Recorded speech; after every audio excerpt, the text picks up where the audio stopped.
Sánchez amagó con dimitir como presidente del gobierno este pasado miércoles? Pues en el vídeo que dedicamos a analizar esta cuestión, una de las conjeturas que manejamos fue que Pedro Sánchez estaba instrumentalizando su supuesto drama personal y familiar para justificar un asalto, una guerra sin cuartel contra aquellas instituciones que dentro de España siguen actuando como contrapoderes al gobierno, es decir, algunos jueces y algunos periodistas. Pues bien, tras su comparecencia de hoy, en la que ha anunciado que no dimite, se confirma que esta última conjetura, que todo esto era un show para justificar su asalto contra la prensa libre y contra los tribunales independientes, se confirma que esa conjetura era la correcta. El propio Pedro Sánchez nos lo ha confirmado en el que, sin duda alguna, es el momento más revelador de toda su comparecencia. He decidido seguir con más fuerza si cabe al frente de la presidencia del Gobierno de España. Esta decisión no supone un punto y seguido, es un punto y aparte, se lo garantizo. Un punto y aparte institucional. Es decir, Pedro Sánchez está anunciando la ruptura del marco institucional de la democracia española tal cual lo hemos conocido hasta hoy. No en vano, a renglón seguido de estas palabras, él mismo se encarga de aclararnos que no se está refiriendo a un punto y aparte anímico, sino a un punto y aparte institucional y democrático. Por eso asumo ante ustedes mi compromiso de trabajar sin descanso, con firmeza y con serenidad, por la regeneración pendiente de nuestra democracia y por el avance y la consolidación de derechos y de libertades.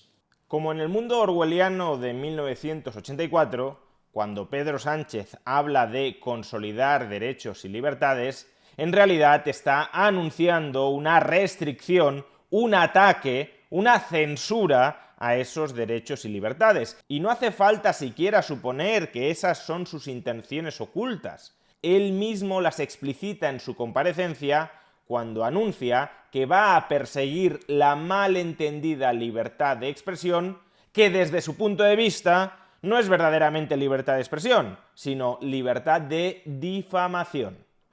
Exigir resistencia incondicional a los líderes objeto de esa estrategia es poner el foco en las víctimas y no en los agresores. Y confundir libertad de expresión con libertad de difamación es una perversión democrática de desastrosas consecuencias. Por tanto, la pregunta es sencilla. ¿Queremos esto para España? Porque él mismo había manifestado minutos antes que no le merecía la pena seguir como presidente del gobierno si los tribunales en España seguían siendo lo suficientemente independientes como para fiscalizar a su esposa, o si los periodistas en España seguían siendo lo suficientemente libres como para investigar a su esposa. Y dado que se queda, tendrá que revertir esa situación para que le merezca la pena continuar al frente de la presidencia del gobierno. Como saben, el pasado miércoles escribí una carta dirigida a toda la ciudadanía. En ella les planteaba si merecía la pena soportar el acoso que desde hace 10 años sufre mi familia a cambio de presidir el Gobierno de España. Hoy, tras estos días de reflexión, tengo la respuesta clara. Si aceptamos todos, como sociedad, que la acción política permite el ataque indiscriminado a personas inocentes, entonces no merece la pena. Si consentimos que la contienda partidista justifique el ejercicio del odio, de la insidia y de la falsedad hacia terceras personas, entonces no merece la pena. Si permitimos que las mentiras más groseras sustituyan el debate respetuoso y racional basado en evidencias, entonces no merece la pena. De hecho, su mesianismo llega tan lejos como para decirnos que esto en realidad no tiene que ver con él, que esto en realidad no tiene que ver con sus intereses personales y partidistas, sino que todo este proceso de reflexión colectiva que él mismo ha abierto, en realidad tiene que ver con salvar España, con salvar la democracia española. Porque esto no va del destino de un dirigente particular. Eso es lo de menos. Se trata de decidir qué tipo de sociedad queremos ser. Estamos, por tanto, ante un proceso de transformación social, institucional y democrática que Pedro Sánchez pretende capitanear para, en última instancia, purgar a aquellas personas, periodistas o jueces, que dentro del régimen de libertades hasta ahora existente en España podían criticar, investigar o fiscalizar a Pedro Sánchez y a los suyos.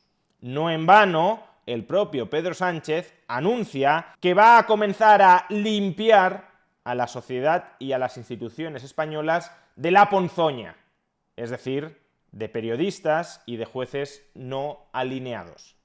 Y creo que nuestro país necesita hacer esta reflexión colectiva. De hecho, durante estos 5 días ya hemos comenzado a hacerla. Una reflexión colectiva que abra paso a la limpieza, a la regeneración, al juego limpio. ¿Y qué necesita para llevar a cabo estas purgas / limpieza de todos aquellos estamentos sociales que no estén perfectamente alineados o bajo el control del gobierno de Pedro Sánchez? Pues él mismo también nos lo comunica en esta comparecencia. Lo que necesita es una gran movilización social, una movilización permanente de la sociedad española que respalde al gobierno en este proceso de regeneración, en realidad de reinvención de tabla rasa institucional, a través del cual se pretenden pisotear derechos y libertades con la complicidad de esa sociedad movilizada que desde la calle legitimará aquello que los tribunales ya no tendrán la independencia de detener.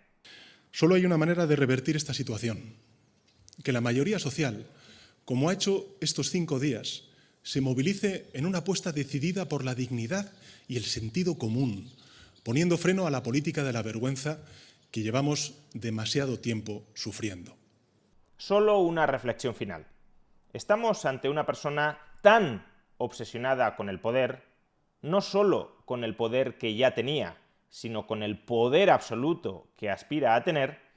Estamos ante una persona tan obsesionada por el poder que no ha dudado durante los últimos 5 días en instrumentalizar a su familia, a su esposa y a sus hijas para alcanzar sus objetivos políticos. Cuando en su carta nos decía que se estaba planteando dimitir para salvar a su esposa y a sus hijas, en realidad lo que estaba pensando es en sacrificar a su esposa y a sus hijas para salvarse a él mismo. Y es que con su carta, con su amago de dimitir, Pedro Sánchez extendió a la prensa internacional, a la opinión pública mundial, las sombras de sospecha de corrupción sobre su esposa, cuando convirtió un asunto meramente local, que un juzgado de instrucción de Madrid había abierto diligencias previas a su esposa, en un asunto de Estado que podía motivarle a dimitir. Pedro Sánchez llevó a los titulares de la prensa internacional a su esposa, las sospechas de corrupción y de tráfico de influencias alrededor de su esposa, y todo para conseguir este proceso de movilización social que le permita tomar impulso para censurar a periodistas y para someter a los tribunales. Si Pedro Sánchez está dispuesto a instrumentalizar, a enfangar, a politizar de esta manera a su propia familia, ¿qué no estará dispuesto a hacerle al resto de la sociedad española?